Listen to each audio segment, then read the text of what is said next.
En direct du Resto-Bar Le Melchior, vous écoutez le balado Les Prods. Julie, merci d'être avec moi aujourd'hui pour ce premier épisode témoignage agricole des Prods filmé. Oui, ça fait plaisir. Comme je l'ai dit en intro, on est en direct du Melchior, d'ailleurs, qui nous ont fait des Moscow Mules pour l'occasion. Peut-être en commençant, j'aimerais ça que tu me parles un peu de toi, puis de ton parcours, ton entreprise agricole. Comment ça a commencé? Ça remonte à il y a longtemps. Là. Moi, initialement, je suis venue au monde de la Repentigny. Puis j'avais 2 ans, j'étais haute comme ça, j'avais des petites lulules blondes. Puis je disais à ma mère, quand je vais être grande, je vais avoir des vaches. Puis elle m'avait dit, ah, t'as vu une vache à la télévision? Puis j'avais dit, non, non, je vais avoir des vaches. OK. Puis la vie s'est déroulée. J'ai terminé mon secondaire 5. Puis j'ai dit à ma mère, je sais pas en quoi je vais m'en aller. Puis là, j'y sors le dépliant du cégep de Joliette. Mm-hmm. Puis elle me dit, j'ai dit, maman, tu me vois dans quoi? Puis elle fait, mais Julie, t'as encerclé TGEA, la technique de gestion entreprise agricole. Elle dit, je pense que ton choix il est fait. Je dis, oui, mais j'ai pas de ferme, j'ai pas. Fait qu'elle dit, vas-y, puis tu verras. Ouais. Puis un coup rendu dans le programme, moi, j'étais en première année. Puis ce que je savais pas, c'est qu'Alexandre, mon conjoint, lui, était dans sa 3e session, dans sa 3e année, pardon, 5e session. Puis moi, je pensais qu'il était là comme moi en études, mais je savais pas qu'il y avait une ferme. Puis les filles de sa cohorte m'ont dit, hey, Fafard, il trouve pas mal de son goût. OK. Puis graduellement, après un fameux concours inter-école, ben là, il a trouvé son courage, puis il m'a dit, hey, moi, je te trouve de mon goût. Puis de fil en aiguille, j'ai appris qu'il y avait une ferme. À notre première date, il a dit, ben j'ai une vache qui va aller, finalement, il faudrait que tu viennes chez nous. OK. Fait que c'est ça. C'est de même que je me suis ramassée pour la première fois chez lui, puis c'est ça. Mais finalement, c'était comme le coup du destin que lui ait une ferme laitière. Oui. En plus. Oui, parce que je m'attendais, tu sais, souvent, en tout cas, ceux dans mon année, il y en a qui allaient pour être nutritionniste animal, tu peux être représentant de semences. Ouais. Il y a un paquet d'ouvertures quand tu vas en technique agricole. Fait que c'est ça. Ça a tombé comme ça, puis ça a évolué. Puis l'entreprise que tu opères donc avec ton conjoint Alexandre, c'est une entreprise familiale. Oui. Tu l'as dit, tu sais, est-ce que pour toi, dans tout ton parcours scolaire, ça a été une évidence que tu allais aller en agriculture ou que tu allais vouloir avoir une ferme finalement? Oui, ça. Ou tu as eu des doutes? Jamais, parce que je savais que je voulais pas travailler dans un bureau. Je savais que j'avais besoin d'être à l'extérieur. Ouais. Je me promenais en auto, à vélo, en rollerblade d'un champ, puis d'un rang. Puis quand je voyais les tracteurs au printemps, l'odeur de la terre, à l'automne aussi, on dirait que ça me coulait dans les veines. C'était comme une vocation. Ouais. Puis au départ, là, je sais pas si je devance, mais au départ, en 2004, je suis tombée propriétaire de cœur tout de suite. Moi, je suis tombée en amour avec l'entreprise qui ne m'appartenait pas. Ouais. Il y avait mon beau-père et ses 2 garçons, Alexandre et Maxime. Puis au fil du temps, Maxime, ben lui, il s'est comme graduellement retiré de l'entreprise. Puis il a rencontré aussi une conjointe qui avait une ferme laitière. Ah, OK. Puis il avait un emploi à l'extérieur. Puis il m'a dit, hey, moi, je vais te laisser ma place. Je pense que tu as ce qu'il faut pour me remplacer dans les champs. Parce que mon conjoint était déjà très, très dans l'étable. Ouais. Fait que Maxime s'est retiré, puis moi, je suis devenue actionnaire. Puis aujourd'hui, à l'heure où on se parle, c'est Maxime qui est propriétaire de cœur. Les rôles ont été inversés. Là. Il est toujours là. Il est à la ferme, il est encore comme chez eux. Là, puis ça, c'est précieux. Là. Bien, comment ça a été, ce processus-là? T'es-tu sentie accueillie tout de suite? Est-ce que tu as trouvé ça évident, peut-être, de t'intégrer dans une ferme familiale? Comment tu le voyais au départ? Et moi, j'ai eu une immense chance là, que jour 1, mon beau-père m'a fait une confiance infinie. Moi, je me souviendrai toujours, on était tous à la ferme, on était encore au cégep, là, j'avais 17 ans. Puis on était en train de traire les vaches, puis j'avais été voir mon beau-père puis Maxime en train de parler ensemble pendant qu'on tirait, puis Alexandre faisait autre chose. Puis là, Michel, il me dit, toi, là, va t'occuper de tes vaches. OK. Puis cette fois-là, j'avais dit, tu sais, le pouvoir des mots, c'est super important. Hein? J'ai dit, t'as pas dit, va t'occuper de mes vaches, va t'occuper des vaches. Mm-hmm. Tu m'as dit, va t'occuper de tes vaches, tu viens de me les donner. Ouais, puis là, il a fait, tu joues sur les mots. Puis finalement, c'est mes vaches. Puis j'ai été très chanceuse qu'il me fasse confiance dans le processus. Puis je pense aussi que la belle famille a vu que la dynamique que j'ai avec Alexandre fait en sorte qu'on peut juste aller de succès en succès, là. Tu sais, mais on avance lentement, mais prudemment. Fait que c'est une formule, en tout cas à l'heure actuelle, qui réussit bien, là. Bien, justement, en parlant de succès, tu sais, qu'est-ce que tu penses qui fait la réussite de l'entreprise? Tu sais, comment est-ce que vous vous démarquez comme producteur laitier? Bien, à la base, le fait que Maxime nous ait permis la transition, hein, parce que lui, s'il avait quitté en demandant son dû, l'entreprise ne serait plus existante à l'heure actuelle. Fait que Maxime a été un élément clé. Puis il a souvent dit, j'ai juste un frère, puis moi, je veux que mon frère soit heureux dans la vie. Donc ça, c'est un des plus gros morceaux là, en ce moment. Puis tout le monde avait une vision commune d'une réussite puis d'une transmission de patrimoine. Ce qu'on voulait, c'est qu'il y ait une suite. On parle beaucoup de ferme familiale, la dimension humaine.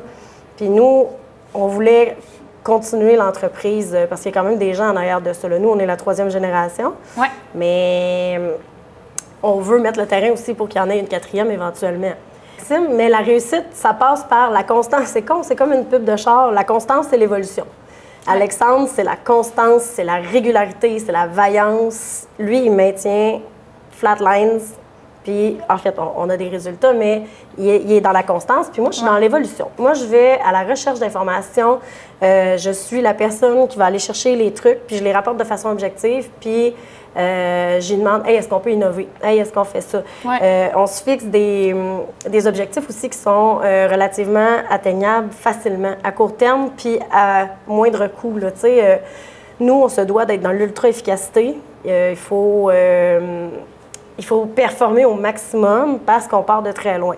Donc, on est en train de rattraper des retards qu'on avait au niveau de la production, au niveau des performances laitières, au niveau financier aussi. Fait un petit pas à la fois, on est tranquillement en route vers le succès. Ouais. J'ai oublié justement de te demander au début, vous aviez combien de vaches ou de terres? À l'heure actuelle, on tire 46 vaches en lactation, mais on a 85 têtes totales. Là. On a des animaux de remplacement, les vaches taries, les veaux, les génisses. Puis on a 60 hectares de terre. On est autosuffisant, mais ça, c'est un combat perpétuel dans mes rotations d'agrandir par en dedans. Parce que moi, je tiens à mes rotations. On fait soya, maïs et foin, luzerne ou foin de graminées. Là, on a un petit peu des deux. C'est super important de faire une gestion assez stricte parce que chaque hectare compte, là, chaque bout de terrain compte. Puis à l'heure actuelle, le processus se passe bien, ça roule bien. Mais c'est sûr qu'éventuellement, s'il y avait une augmentation de cheptel, bien là, il faudrait réévaluer l'efficacité. Oui, c'est ça. Puis, on aime les réussites, mais aussi des enjeux. Qu'est-ce que tu dirais pour toi est un enjeu, soit au niveau de la production, donc production laitière, ou personnellement dans la gestion de l'entreprise? Qu'est-ce qui te challenge, mettons? C'est de récupérer définitivement notre capacité d'emprunt qu'on a perdu au fil des ans. Mais là, on est en bonne voie de réussite. On est content dernièrement. On a repris du mieux. On ne le dira pas trop fort, mais ça va bien. Parce que souvent, quand on dit que ça va bien, ça a tendance à partir de l'autre bord. Mais on avance avec prudence. Ce qui est plus difficile au niveau personnel, c'est qu'on vieillit, puis ben là, c'est ça. Nous, on habite au village, donc on a de la route à faire. Fait que partir les autos le matin, c'est plus... Il y a des enjeux à ce niveau-là. Par contre, on s'est équipé de caméras, c'est tout récent, parce que Internet est enfin arrivé dans notre ferme. Fait qu'avec Internet, on est capable de voir une vache qui se prépare. Fait que là, je me lève la nuit, puis, ou Alexandre, peu importe, là, si on a un veau qui se promène. Oui, ça, j'avoue que le fait de faire du voyagement, c'est ça. C'est moins spontané, mettons, que si tu étais sur le terrain. Mais ça a ses avantages aussi, tu sais. Je pense là, que ça a ses avantages, mais quand même, je suis pas la seule dans cette situation-là. Il y a plein de... Ça permet peut-être de mieux décrocher. Ouais, ça, c'est le point que mon conjoint dirait, mais moi, j'ai comme plus de difficultés. OK, malgré tout? Ouais, je pense que c'est moi qui est un peu plus... Dans le fond, ça te tente pas de décrocher? Non, non, c'est vrai. Puis, tu sais, je me fais poser la question. C'est un de mes cousins qui m'a dit, tu fais quoi dans tes temps libres? Mais je fais plein de choses. Je fais plein d'activités, mais c'est sûr que ça me passionne à un niveau... Il y en a qui sont virtuoses avec un piano, là, c'est parce qu'ils sont tout le temps en train de pianoter. Moi, ça me passionne là, viscéralement. Là. Okay. J'aime tout, de l'agriculture de A à Z, de la vache au champ. C'était ma prochaine question. Ce qui te passionne le plus? L'animal. Ouais. L'animal en soi, j'ai déjà dit à ma mère, il y en a qui disent que l'agriculture, c'est routinier. J'ai dit à ma mère, j'ai pas de routine. J'ai dit à tous les jours, on arrive, puis il y a un paquet de surprises. Ça peut être une naissance qu'on n'avait pas vu venir. Ça peut être un dégât d'eau, un fameux dégât d'eau. Tu sais, t'arrives, puis il y a la chute du Niagara dans ton allée. Ça, c'est une surprise moins le fun, par exemple. Oui, mais ça prend ces journées-là pour apprécier les bonnes, parce que quand ça... Il y a un truc en agriculture, c'est que tout est extrême. Autant la météo que les événements, prévisibles ou non, là, quand ça va bien, ça va bien. Puis quand ça va moins bien, ben c'est plus tirant. Oui. Mais c'est ça. Fait que c'est ce qui te passionne le plus, le non-quotidien, finalement, aussi. L'animal. L'animal, ça, c'est définitif, là. Ouais. Puis, on va surtout poser la question, évidemment, aux femmes. Mais comment est-ce que tu vois la conciliation travail, entreprise dans ton quotidien? Tu sais, on parlait des enjeux tantôt. Tes enfants sont un petit peu plus vieux, mais tu sais, comment tu as réussi à gérer ça? Parce que tu as quand même 4 enfants aussi. Oui, 4 enfants que j'aurais pas fait avec personne d'autre qu'Alexandre. Ouais. Ça, là-dessus, je dois dire que je me suis trouvé un partenaire d'affaires, un partenaire familial, un partenaire de cœur extraordinaire. J'aurais pas fait 4 enfants sans lui. Je sais que c'est un enjeu pour beaucoup de femmes en agriculture, la gestion de tout ça. Mais je pense que c'est important de définir nos limites puis de dire, tu sais... mais nous, ça s'est comme tout bien imbriqué, là. Le défi, c'est que... mettons, je pouvais être moins dans des réunions, C'est sûr que quand les enfants étaient plus jeunes, ben, c'était comme une gestion un peu plus serrée, là. Ouais. Mais... Puis les femmes en agriculture, moi, chez moi, c'est jamais arrivé qu'un fournisseur... Ben, tu sais, je pense que ça va aussi avec le type de personnalité. Moi, quelqu'un se présente dans ma cour, je fais « Allô, moi, c'est Julie. » Fait que la personne est comme « Oh, OK, ben moi, je vends telle sorte d'huile. »« Ah, OK, oui, j'ai pas de problème. S'il y a quelque chose que je sais pas, je vais dire « Ah, ben mon conjoint. » Mais je sais que dans certaines entreprises, il y a encore des femmes qui se font dire « Hey, il est où le boss? » Ça, c'est quelque chose qui m'est pas arrivé. Peut-être que j'ai une façade ou un aplomb qui fait comme « Ah, ben la madame, elle connaît ça, là. » Elle sait où qu'elle s'en va, mais j'aime aussi être touche à tout, là, dans le fond. Mais penses-tu justement que le fait d'être impliqué sur l'entreprise, justement aussi par rapport aux enfants, a aidé votre relation, Alexandre puis toi, dans le sens où si une conjointe, mettons, a un travail à l'extérieur ou est moins impliquée sur la ferme, penses-tu que ça pourrait être à ce moment-là un petit peu plus difficile dans notre cas, de concilier? Oui, définitivement. Dans notre cas à nous, ça serait comme impossible vu l'ampleur de la tâche. Tu sais, toute seule. Le fait aussi que je sois capable de me mettre dans ses bottes, là, tu sais, de dire... parce que souvent, la conjointe qui ne travaille pas sur l'entreprise, elle dit « Voyons, qu'est-ce qu'il fait? » Elle l'attend dans la maison, puis il m'avait dit qu'il en avait pour une demi-heure, puis moi, je sais pertinemment que s'il me dit qu'il va être là dans une demi-heure, ça peut prendre 1 heure, tu sais. Vice-versa. Fait que, tu sais, je suis consciente de la réalité, mais la perception, c'est curieux. J'ai eu la discussion avec ma fille, puis... Je disais, c'est beau, l'agriculture, c'est le plus beau métier du monde. Puis elle m'a dit dernièrement, elle dit, oui, mais maman, j'ai dit, t'aimerais-tu ça, tu sais, faire comme moi puis papa? Mais elle dit, vous êtes tout le temps débordés. C'est l'image que je projette. Tu sais, fait que là, elle dit, vous êtes tout le temps débordés. Mais je dis, il me semble que je trouve du temps, là, avec vous, tu sais. Je prends un après-midi pour aller au centre d'achat, papa va au cinéma avec vous, tu sais. On part pas des week-ends dans le chalet, on va pas dans le sud. Mais j'ai dit, fais une petite introspection, puis à la lumière de ce que je vois puis de ce que j'ai vécu, moi, là, c'est ce que j'ai dit à ma fille, j'ai dit, moi, mes parents, ils n'en avaient pas de ferme. Puis mes parents, ils travaillaient. Et je suis jamais allée dans le sud avec mes parents. Puis on n'a jamais... J'ai jamais manqué de rien, mais je veux dire, on n'était pas tout le temps... partis dans des sports, dans des trucs. Oui, c'est pas parce qu'il n'y avait pas d'entreprise agricole que finalement c'était plus rose ou... Parce que, tu sais, souvent, la ferme, c'est un couteau à double tranchant. Ça peut devenir une excuse. Tu sais, dans certains cas, c'est vraiment vrai, mais il y en a pour qui c'est vraiment quelque chose de trop prenant, puis qu'éventuellement, ça devient négatif.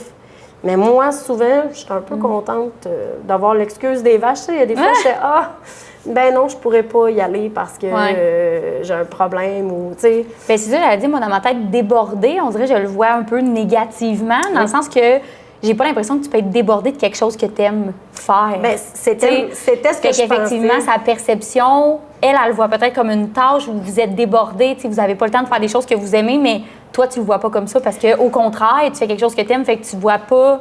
Mais je pense que ce qui a joué là, à ce niveau-là, c'est la comptabilité. Mettons, tu sais, il y a des fois, je fais là, j'ai 2-3 fournisseurs à payer, je m'installe à la table de la cuisine, puis là, tu sais, je mets mes écouteurs, puis les enfants, ils peuvent venir me déranger. Pas me déranger, mais me solliciter, parce que mes enfants me dérangent jamais, là. Mais venir me solliciter, ou, tu sais, puis là, je fais bon, là, quel que je dois payer, puis si ça, Alexandre, qu'est-ce que t'en penses si, parce que c'est toujours une espèce de jeu de j'ai un montant. J'en ai passé pour tout le monde, mais je vais en dispatcher à tout le monde. Fait que les enfants nous voient un peu dans la réflexion, puis dans un samedi soir, j'ai fait des déclarations de TPS TVQ, puis des déductions à la source. Asseyez-vous avec du popcorn 3 minutes, mais ça, par contre, je suis pas une menteuse. 3 minutes, après, j'envoie mon paiement, je fais ma déduction à la source, puis ensuite, je ferme tout et j'y vais. Fait que j'essaie au maximum, et mes enfants sont dans la reconnaissance, je dois le mentionner, là, énormément. Fait que souvent, maman, merci vraiment beaucoup. Tu sais, je sais que tu as pris le temps, je sais que c'est sans arrière-pensée, mais juste de dire que ça a vraiment compté que tu sois là. C'est pas normal, c'est pas, tu sais, souvent, il y en a qui vont dire, c'est bien normal que tu aies aidé ton père. C'est bien normal. Tu es un fils de. Pas le prendre pour acquis. Non, c'est pas normal. C'est un enfant, il y a une vie d'enfant à vivre, puis là, quand tu viens nous aider, là, wow. On est vraiment contents. Oui, c'est ça. Merci. Bon, on parle de, justement, être débordé, on va le dire de même. Tu es aussi beaucoup impliqué au niveau syndical. Tu as parlé des rencontres tantôt qui étaient peut-être un petit peu plus difficiles quand tu avais des plus jeunes enfants. Mais qu'est-ce qui te motive à t'impliquer autant ou à t'impliquer au niveau syndical? Parce que tu es syndicats locaux, syndicats spécialisés. Qu'est-ce qui t'a poussé à le faire, premièrement, puis qu'est-ce qui te motive à rester? La curiosité. À la base, je pense qu'on n'en sait jamais assez. Puis dans n'importe quel domaine, dans n'importe quel champ d'expertise, tu te dois de faire des mises à jour continues, de suivre des formations. N'importe quel corps de métier va suivre des formations ou des séminaires de perfectionnement. Fait que moi, c'était une curiosité face à comment ça fonctionne. Mon lait, là, moi, je sais comment je le fais chez moi. Puis je sais, à partir du moment où il part dans le camion, là, je sais que ça va à l'usine. Mais passer tout ça, puis tous les gens qui travaillent, c'est hallucinant le nombre de personnes qui travaillent et qu'on ne voit pas, à commencer par vous autres, toi, entre autres, tu sais, à l'UPA, dans mon syndicat, en fait, aux producteurs de lait, et dans toutes les autres productions. Là, moi, ça me fait capoter de voir comment il y a des gens, puis on ne sait pas, ou on ne voit pas ça quand on est chez nous.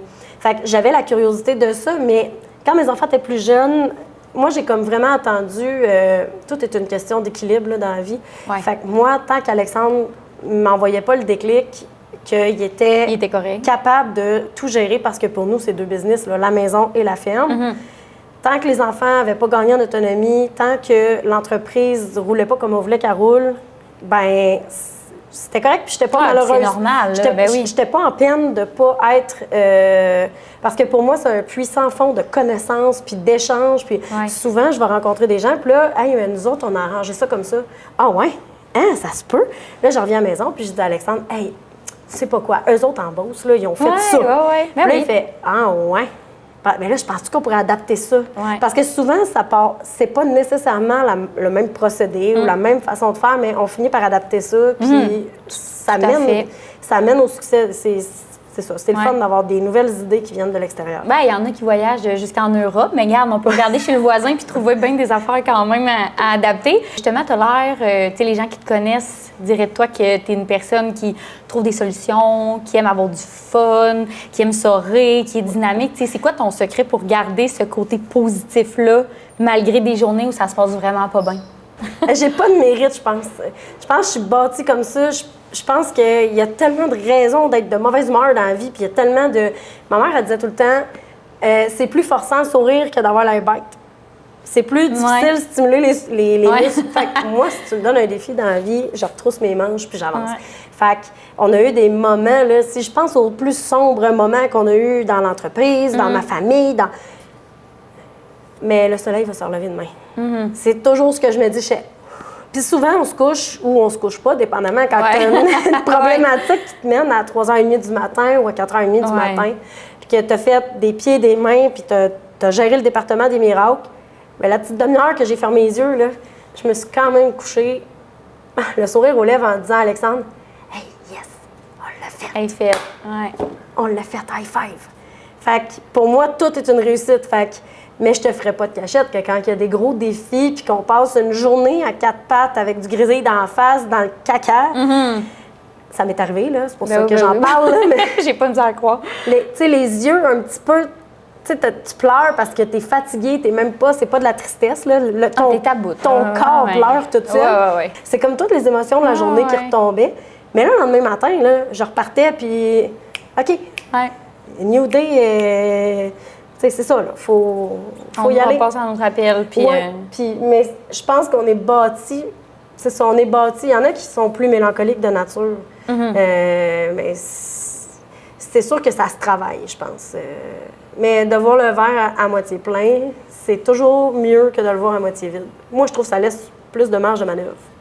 Aurais-tu un conseil peut-être justement à donner à une relève qui se part en agriculture, soit apparentée, non apparentée, mais qui débute dans le milieu? Oui, parce que je fais l'exercice sur une base régulière et quotidienne. Moi, j'en ai 4 enfants, 4 relèves potentielles ou 4 non-relèves. Ouais. Le conseil que j'ai à donner, c'est la ferme, c'est ton plan A. La ferme, c'est pas un plan B. C'est pas si jamais ça fait pas, je pourrais revenir. Ouais, non. La ferme, c'est plus qu'une entreprise, c'est plus qu'un travail, c'est un mode de vie. Ça t'habite, puis si t'es pas habité par ça, il va y avoir des trucs qui fonctionneront pas. Tu vas avoir de la misère. Je te dis pas d'être cinglé au même niveau que moi. Non, mais définitivement que... Ça doit être ton plan A. Puis en ce moment, tu vois, j'ai mon fils aîné, mon deuxième fils ont des jobs à l'extérieur. Ouais. Puis je veux qu'ils aillent voir ailleurs, justement, pour voir ce qu'il y en est. Puis les enfants J'ai eu une discussion dernièrement avec un électricien. Puis il me dit, moi, en tout cas, j'ai dit à mes enfants, la vie, c'est dur, faut que tu te lèves, je me lève tôt, je pars sur des chantiers, le soir, je vais avec vous autres à vos cours de hockey, je suis le pourvoyeur de la famille. Puis là, je fais, wow, hey, tu fais juste me raconter comment tu t'adresses à eux, puis ça me brûle. Je trouve ça, je trouve que tu me mets de la pression. Et là, dis-moi, à son âge, là, je passais déjà des journaux. Ton fils a 12 ans, il a une vie d'enfant, sa job d'enfant, c'est d'aller à l'école. Moi, j'ai pas besoin de dire à mes enfants, j'ai pas besoin de... Les enfants, ça voit tellement clair, là. Ils voient avec leurs yeux, oh mon Dieu, vous faites des grosses journées. Tu sais, des fois, on revient tard, puis les enfants, ils nous textent. La magie des cellulaires, hein, maintenant, les enfants nous textent, « Hey, maman, ça va avoir une belle surprise en arrivant. » Puis mon plus vieux, dernièrement, il y a 16 ans, puis il dit, « Hey, maman, à quelle heure vous pensez rentrer pour dîner, toi puis papa? » Je dis, « Ah, on va finir de bonne heure, on devrait être là vers 12h30. » Parfait, j'ai collé de la pizza. Mon enfant travaille, puis il nous paye le repas. Ma fille qui me dit, je vous ai fait une surprise, j'arrive, la maison est ramassée, stick and span, la vaisselle est vidée, les comptoirs sont propres. Fait que ça nous est rendu au centuple. Ouais. Tu sais, de prêcher par l'exemple. Fait que le conseil à la relève, c'est vraiment ça. Il faut que ça soit ton plan A. Puis si c'est pas ça qui te fait vibrer dans la vie, fais pas ça. C'est pas grave, oui. Fais pas ça. Puis souvent, il y en a beaucoup qui le font pour pas déplaire ou qu'il y en a qui pensent qu'ils sont voués à ça ou que, moi, faut que je prenne la relève. J'ai pas le choix, oui. Ouais. Puis sans que personne le dise, ça s'installe. Fait que le parent doit faire attention, mais je prétends pas détenir la science infuse non plus, là. Tu sais, les enfants, ils la sentent, cette pression-là. Puis mon fils, il travaille au dépanneur, puis il n'y a pas une fois qu'il se fait dire... hey, toi, t'es la relève. T'es la relève. T'as une ferme sur le bord de la traque, là. C'est toi la relève. Puis il dit tout le temps, la ferme de mes parents. Et c'est remarquable. Moi, je me doute fortement que ça sera peut-être, en fait, que ce ne sera pas lui qui va. Puis tu sais, il dit souvent, mes parents, ils ont une ferme. La ferme de mes parents.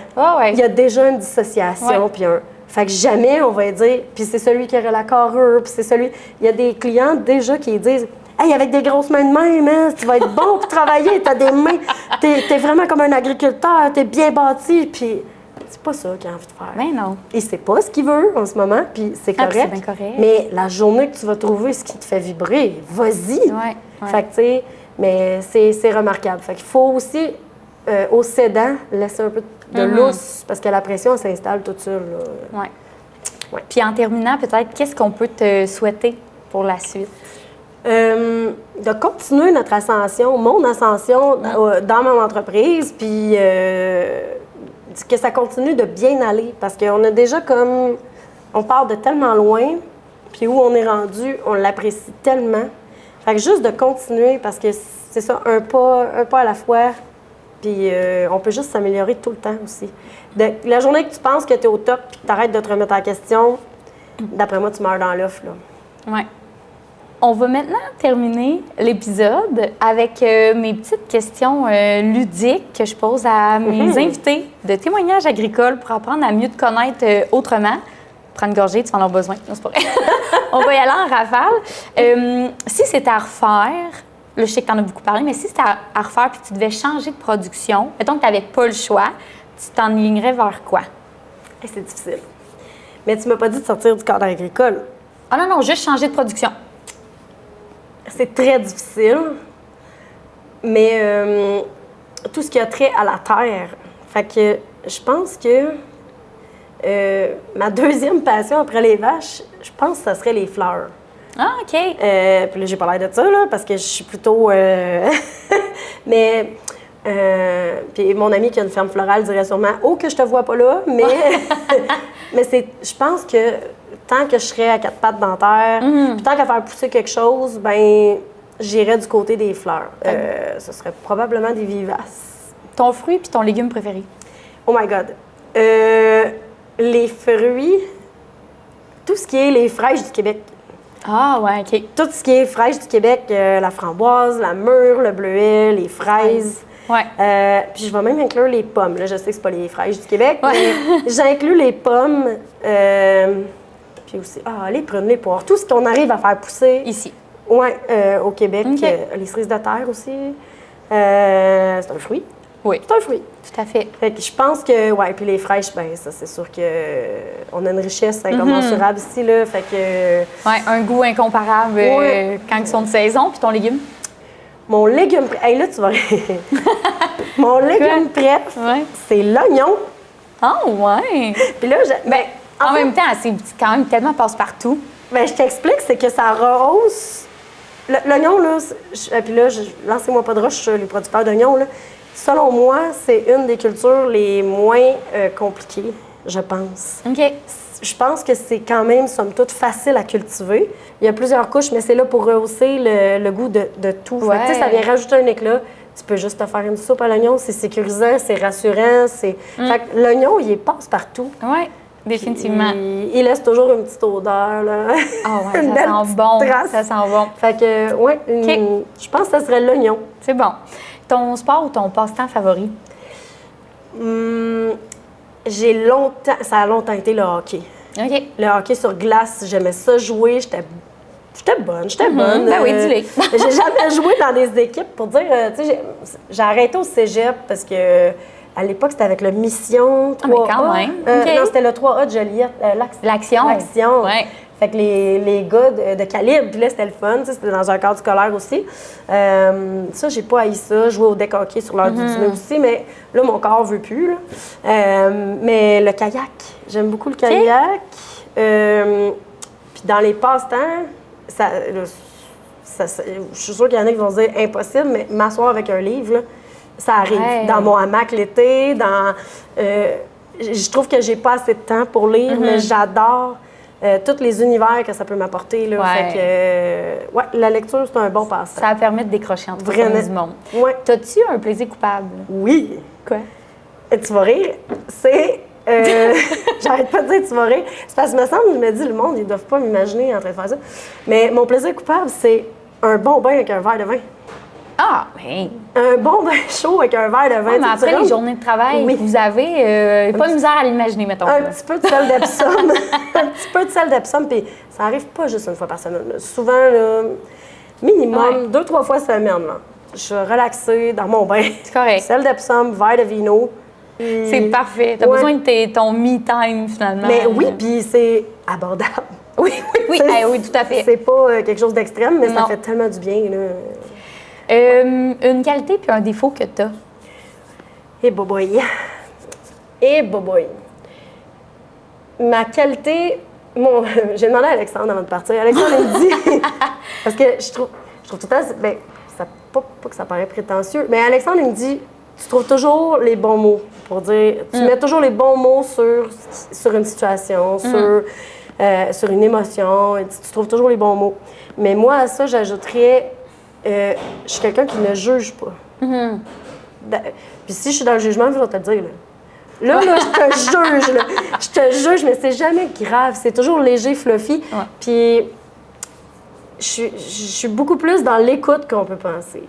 Puis dans mes défauts, ben c'est ça. De moins en moins, mais me mettre le pied dans la bouche, c'est toujours ma plus grande crainte parce que c'est arrivé beaucoup par le passé. J'ai toujours peur d'être impertinente. Puis je sais que je suis extrêmement intransigeante, en ce sens que je suis jamais complètement satisfaite à 100%. J'ai de la difficulté souvent à accepter les bravos et les merci. Ouais. Puis il faut que je travaille là-dessus parce que mes enfants ont cette maladie-là. Puis là, je vois, oh mon Dieu, c'est quoi que je leur montre, c'est quoi que... Tu sais, j'ai dit, quand quelqu'un dit bravo, bien, dis merci. Ah Puis dernièrement, il y a une intervenante à la ferme, elle dit « Hey, wow, félicitations, hein, t'es rendue à tant de moyenne de kilos pour tes vaches. » Je dis « Ah ouais, mais ça, c'est Alexandre. » Puis là, elle dit « Ah ouais, mais wow, ça, t'as tellement amélioré ça. Ah non, ça, c'est le gars qui fait ma sélection. » Là, elle dit « Là, tu vas apprendre à dire merci, puis prends-le. T'as une part de... » Parce que j'ai souvent tendance à pousser les autres en avant parce que je pense que j'ai besoin de faire ça, étant donné que moi, je suis flamboyante, je parle fort, je suis imposante. Ouais. Fait que j'ai toujours un petit peu, pas le syndrome de l'imposteur, mais je ressens le besoin de faire « Ouais, mais je parle plus fort qu'Adèle, mais elle est hot, là, regardez-la. » Tu sais, moi, je vais me retirer en arrière. Tu sais, elle brille, elle glow plus que moi, tu sais, parce que moi, c'est assez évident, là, tu sais, fait que c'est ça. Ouais. Ça, c'est qualité, défaut, c'est plus un défaut. Non, là. Mais je comprends, tu peux comprendre. Ouais. Ton plus beau souvenir agricole? Oh my God. Mettons. Ça va faire 10 ans. C'est quand on a enfin bâti notre allonge d'étable. OK. On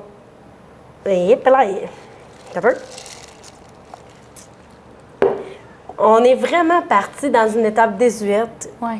Tout ce qui était bien-être animal à ne pas faire, c'était chez nous. Les vaches mouraient sur pied, là. C'était... Fait que de savoir que ça faisait 25 ans qu'Alexandre, il l'attendait. Moi, ça faisait, en 2015, ça faisait juste 11 ans là, qu'on avait tout réfléchi, tout pensé. Puis mes enfants qui ont... C'est sûr qu'ils n'ont pas super gros souvenirs d'avoir couru dans des constructions, mais ça, là, c'est tellement riche, puis ça a été le tremplin vers la réussite, le premier tremplin. Puis, tu sais, je disais d'être dans la reconnaissance tantôt.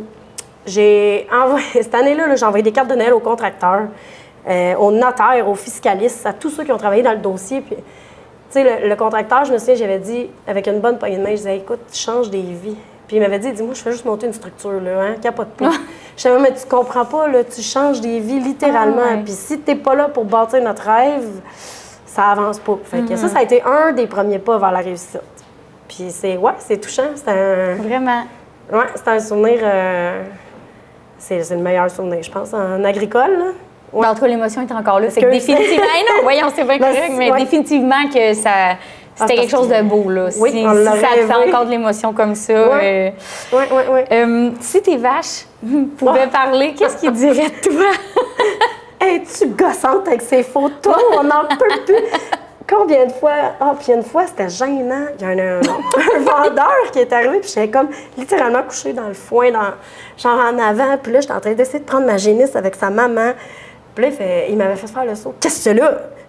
Mon Dieu, j'essaie de... Il fait, c'est beau, là, j'en parlerai pas à personne, mais c'est ça. Je les prendrai en photo, genre matin, soir, je les trouve magnifiques, peu importe la race, peu importe... Mais ils te trouveraient gossante avec tes photos. Oh, vraiment! Vraiment! Puis, en terminant, une chose que tu veux faire absolument une fois dans ta vie. Ça n'a pas nécessairement rapport avec l'agriculture non plus, là, vraiment de façon générale. Une chose qu'on aimerait faire, si c'est possible, bien, que j'aimerais faire, pas mal sûr que ça va arriver un jour, je suis pas fan du Sud. Par contre, faire une croisière en Alaska. Ça, OK, fait que toi, tu n'irais pas dans le Sud, tu irais dans le Nord. Vraiment. Vraiment. Puis l'Alaska, peu importe, en été, il fait froid pareil. Puis, tu sais, ben, je veux dire, il fait froid. C'est relatif, là, mais il fait pas 32. Non. Ouais, ça serait un endroit où j'aimerais aller avec Alexandre. Genre en avion ou en road trip plus? Ce serait quoi ton mood en allant là-bas? Je pense que j'ai pas le choix de prendre l'avion pour me rendre en Alaska, mais sinon... Non, tu peux y aller en auto. Ça traverse? Ben oui. Oh, je savais pas. Ben oui, tu vas par le Yukon, puis... Oh boy! Eh ben là, je sais pas. Là, c'est trop un projet. Au moins en avion. Moi, je me voyais juste sur le bateau, hein. Moi, j'y allais en bateau comme en croisière. Fait que je pense que ça se peut. Ouais, ben oui. Mais juste vraiment, comme je sais pas d'où je pars, là, mais je me vois dans l'eau avec les icebergs, mettons. Oui, OK, je comprends. Mais ouais, c'est ça. Ce serait un bon trip à faire. Ben, je te le souhaite. Oui, merci. Hey, mais Julie, merci vraiment d'avoir participé à cet épisode-là. Premier épisode filmé, fait que j'espère que les auditeurs vont avoir apprécié cette formule-là. Pour ceux qui nous écoutent en audio, ben, je vous invite quand même à aller voir la vidéo sur la chaîne YouTube du balado Les Prods nouvellement. Puis sur la page Facebook aussi, on peut voir des petits extraits rapides pour vous donner une idée de l'épisode qu'on a fait ensemble. Merci, puis je suis vraiment touchée. Merci d'avoir pensé à moi. Merci.